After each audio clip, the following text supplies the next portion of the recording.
Bienvenue dans cette nouvelle édition du QG News. Au sommaire, la 3e édition du Forum Africa CIO aura lieu les 16 et 17 mars prochains à Genève, en Suisse. Près de 800 participants sont attendus, dont 500 chefs d'entreprise venus de tout le continent. La rencontre africaine pour la défense des droits de l'homme souhaite informer les populations sur les instruments juridiques de l'Union africaine. Une campagne vient d'être lancée dans ce sens au Sénégal. Et Madagascar possède désormais des villages écologiques. Les habitants de ces villages ont reçu une formation afin de respecter davantage la biodiversité. Mais tout d'abord, en Algérie, la majorité connaît actuellement des luttes internes. Le président Abdelaziz Bouteflika aurait même été sur le point de procéder à des changements et des permutations touchant à des postes stratégiques civils et militaires en février dernier. Des tensions qui s'intensifient à l'approche de la révision de la Constitution. Écoutez à ce propos Faïssa Metaoui, rédacteur en chef de Al Watan. Politique du président Bouteflika et la révision de la Constitution. Et il est question de faire des modifications, notamment dans l'ossature de l'État, par rapport, par exemple, à l'armée, peut-être à la présidence, etc. Mais disons qu'il y a donc des luttes d'appareil, mais c'est un peu quelque chose qui est habituel dans le schéma politique algérien. On dit que le président Bouteflika voudrait un peu déplacer le chef d'état-major actuel de l'armée, qui est le général Ahmed Salah, qui est également vice-ministre de la Défense. Donc pour l'opposition, il y a un cumul de fonctions et il y a donc une interférence de l'armée dans le champ politique, puisque le chef d'état-major de l'armée est lui-même ministre de la Défense. Et il est question aussi de procéder à des changements au ministère de l'Intérieur ou même du FLN, l'ex-parti unique. Le FLN reste très attaché au pouvoir, c'est le parti de la majorité parlementaire. C'est le parti qui dit que le président Bouteflika est son président d'honneur et c'est le parti qui défend le plus les options du pouvoir actuel. Donc disons qu'autour de tout ça, il y a des luttes d'appareil. La 3e édition du Forum Africa CIO aura lieu les 16 et 17 mars prochains à Genève, en Suisse. Près de 800 participants sont attendus, dont 500 chefs d'entreprise venus de tout le continent. Lancé en 2012, il s'agit du plus grand rendez-vous du secteur privé africain. Grazela Tchakounté. Nouveau contexte économique de l'Afrique, voilà le thème de la 3e édition du Africa CIO Forum 2015 qui se tiendra les 16 et 17 mars 2015 à Genève. Entre trajectoire économique, climat des affaires et explosion urbaine, les enjeux sont importants. Le CIO Forum, qui a été créé en 2011, a été créé avec l'ambition d'être le porte-voix, de promouvoir les enjeux du secteur privé. L'objectif, c'est à la fois de leur permettre de se rencontrer pour créer des projets ensemble, pour recueillir des financements et pour essayer de faire pression sur les pouvoirs publics pour permettre de développer des politiques qui leur permettent de se développer, de continuer à se développer.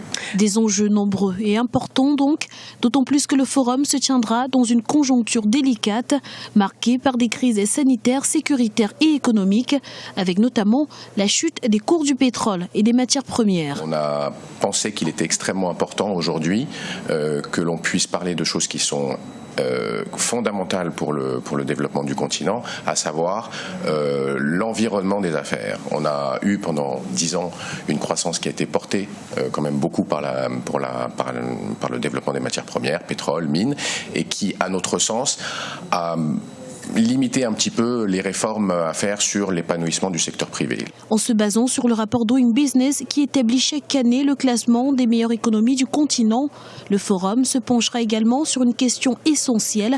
Pourquoi l'Afrique est-elle encore à la traîne? Une question à laquelle près de 800 décisionnaires emblématiques, publics et privés du continent tenteront d'apporter une réponse.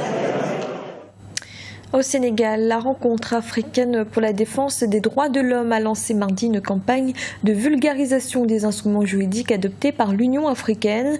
Une campagne initiée par la coalition panafricaine de la société civile. Cette coalition intervient dans les 5 sous-régions du continent. Un reportage de notre correspondant, El Adjala. La rencontre africaine pour la défense des droits de l'homme RADDHO a lancé mardi à Dakar une campagne de vulgarisation des instruments juridiques internationaux adoptés par l'Union africaine. Objectif, amener les populations africaines à s'en approprier. En effet, les instruments juridiques adoptés par l'Union africaine, tels que la Charte africaine des droits de l'homme et des peuples, celui du droit et du bien-être de l'enfant, ne sont pas connus.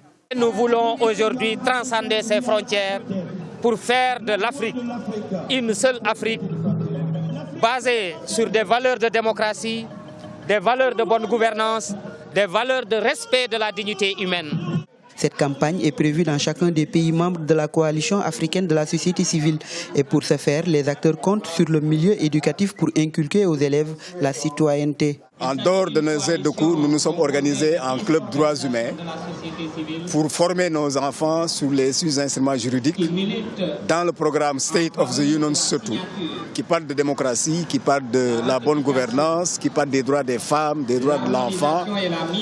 Et ça, nous en avons fait une appropriation parce qu'elle touche au-delà d'autres couches sociales, mais également nos élèves qui sont appelés demain à être les futurs responsables de ce pays. Toutes les organisations qui œuvrent tout simplement pour les droits juridiques, pour l'émergence de l'Afrique doivent tout simplement faire plus part à l'intégration des jeunes.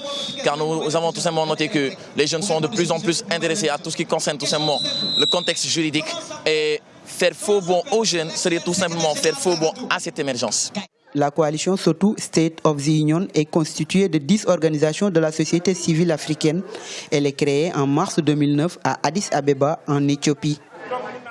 Et toujours au Sénégal, le secteur de l'éducation est en grève. Les écoles, collèges et lycées sont fermés depuis ce mercredi. Le mouvement a été lancé par le grand cadre des syndicats de l'enseignement qui estime que le gouvernement n'a pas respecté les accords signés. Les revendications concernent notamment le gel des salaires, la formation ou encore les indemnités de logement. À Madagascar, à présent, certains villages ont aujourd'hui le label de village écologique. C'est notamment le cas de Talata Volondri. Les habitants ont reçu une formation afin d'adopter de nouvelles méthodes de culture et de production, et ce grâce à un projet de développement durable. Aimé Fakofi. À une vingtaine de kilomètres au nord d'Antananarivo se situe un village écologique, le Talata Volonandri. Dans cette localité vivent seulement 9 familles malgaches dans des habitats à matériaux de construction traditionnels. Toutes conjuguent leurs efforts pour s'offrir un mode de vie écologique, à l'exemple de cette toilette plutôt particulière. C'est juste les déchets humains mélangés avec quelques pièces de bois. Et il n'y a pas de mauvaise odeur dans les environs. Ce sont les avantages de cette toilette sèche. À Talata Volonandri, il y a aussi de l'énergie solaire, contrairement à la plupart des villages malgaches. Et ce n'est pas tout. Les hommes du village s'investissent également dans un système agricole qui cherche à créer une symbiose entre l'activité humaine et l'environnement pour un écosystème autonome efficace. Je pratique la culture des crevettes parce que c'est moins exigeant maintenant que j'ai de l'eau ici. Nous obtenons de l'eau de la source à travers le tuyau qu'utilise toute la communauté. L'initiateur de ces projets écologiques à Talata Volonandri espère aussi mettre en place l'écotourisme dans le village. Il permettra de financer des projets communautaires tels la construction des écoles, centres de santé et de formation sur le développement durable. C'était le journal de la rédaction. Merci de l'avoir suivi. Retrouvez dans un instant une nouvelle édition de l'information.